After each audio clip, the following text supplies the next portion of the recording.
Imagine making a building with people that only know how to do one thing.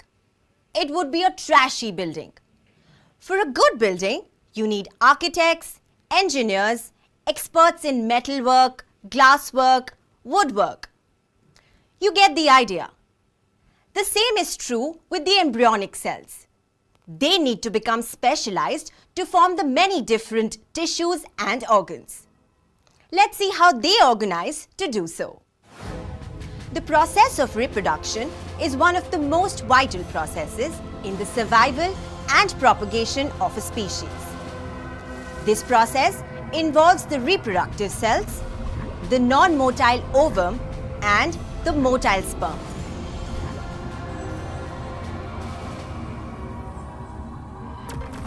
The sperm fertilizes the mature ovum, resulting in the fusion of the egg and the sperm to form a zygote.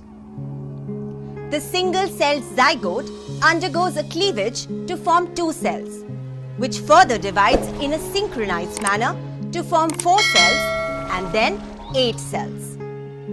This division continues, forming 16 to 32 cells, thus giving rise to a solid ball of cells called the morula.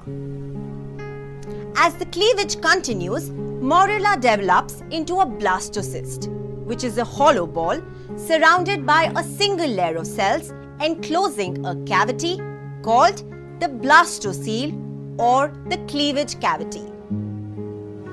The blastocyst has a mass of cells called the inner cell mass.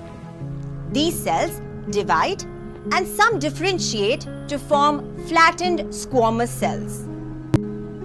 A few cells of the inner cell mass are modified to form the columnar cells, and the rest form the inner lining of the amniotic cavity. The squamous cells further divide to form a layer around the archenteron. The two layers formed are the ectoderm and the endoderm. A closer look at this region shows a gap between these two layers.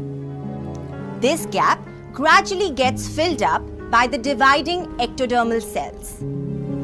These cells are the mesenchymal cells and form a third layer called the mesoderm. This makes the embryo triploblastic, and this stage is called the gastrula stage.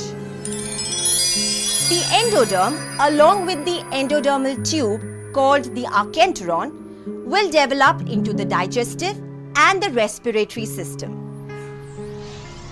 The mesoderm, consisting of mesenchymal cells, will eventually give rise to the circulatory, excretory, and skeletal systems. The ectoderm, consisting of columnar cells of the gastrula, will develop into the central nervous system and the skin.